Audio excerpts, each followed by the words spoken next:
Well, given these attacks, we ask what danger would damage to one of the reactors at the plant pose to the area? Well, to help answer this question, David Nicholls joins us now live via Zoom. He is SA's Nuclear Energy Corporation chairperson. Thank you for joining us, David. What kind of damage to the area should the attack on the Zaporizhzhia nuclear plant do, and how was the fire contained? Was it contained early enough? Well, I mean, first start saying I don't know the details. I've been watching the news as you have been. The fire was apparently in the training buildings and was put out. Now, I don't know how big the fire was. I mean, it's worth bearing in mind that at Coburg, the training buildings are some 1.5 kilometers away from the power station.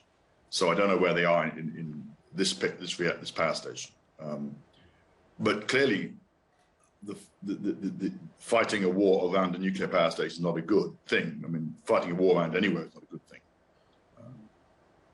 We are lucky that we're not lucky.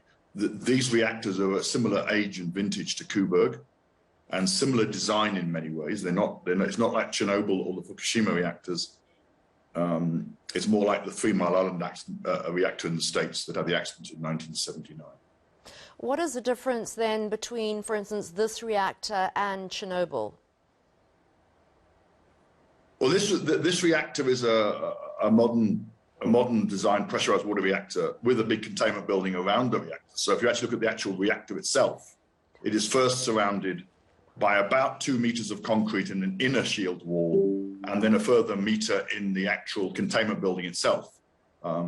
So it's very much a different design to the Chernobyl. And it's worth bearing in mind that the Chernobyl reactor occurred because of an internal fault in the plant, where the nuclear reactor exploded outwards. If there was going to be an attack on the nuclear station, I cannot believe somebody is actually going to directly target the reactor. What you'd be doing is, at best, trying to knock out the auxiliaries around it, which would cause the plant potentially to lose cooling, which would be very similar in that sense to the 3 Mile Island accident in 1979 in the USA, where they lost all cooling. And for that, and the systems around it then contained that, so there was virtually no release of radioactivity at TMI and no health effects off-site. So would it be too early, David, to say whether there is dangerous reactivity in the area as a result of the fire? Because we did see firefighters right at the entrance to the reactor trying to, get the flames out and try and get the situation under control. There is an online, apparently, I haven't gone to it, an online radiation monitoring system at that power station, which has shown no changes in the radioactivity on the site. And I do not personally expect to see any potential damage to the reactor unless there was really significant attempts to actually damage the reactor specifically. All right. But the training building is a training building. It's an admin building. All right. And just in terms of Chernobyl, it was a tourist site at one stage.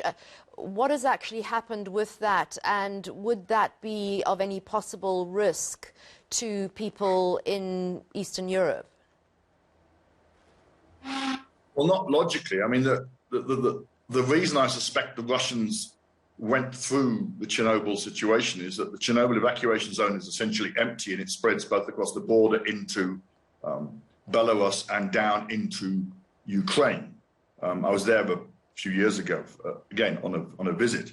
So if you're going to move your army through an empty space to get as close as you can to Kiev, it's the obvious route to go down through. So that's the reason I think I don't see any particular reason why the military activity around that should be of concern unless somebody is trying to attack the actual nuclear facility.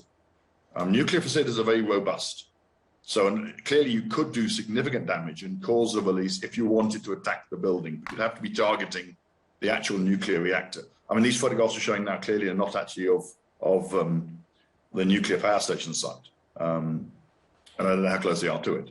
But to cause damage to a nuclear plant, a modern nuclear plant, you've got to go through several meters of concrete to get to the plant. And I would be very doubtful if anyone is trying to do that if there's any sanity involved at all. Well, sanity is subjective, I suppose. But David, very quick last question. Should there be an external attack such as this on Coburg, hypothetically speaking, heaven forbid, would you say it would be the same situation where you'd have to go through several layers of safety in order to actually get to the reactor? Yes. The basic design of a nuclear reactor is to allow it to survive, and certainly a degree of external missile. By missile, we need an aircraft hitting it. So Coburg is designed to withstand aircraft impacts, etc. So yes, you need a very significant military attack. And if I was going to exhaust military resources to try and hurt people, I'd say that it's the reward from doing attacking Coburg, for example, would be far less than that using the same force to attack a football stadium, for example. All right. That's an odd way to put it, but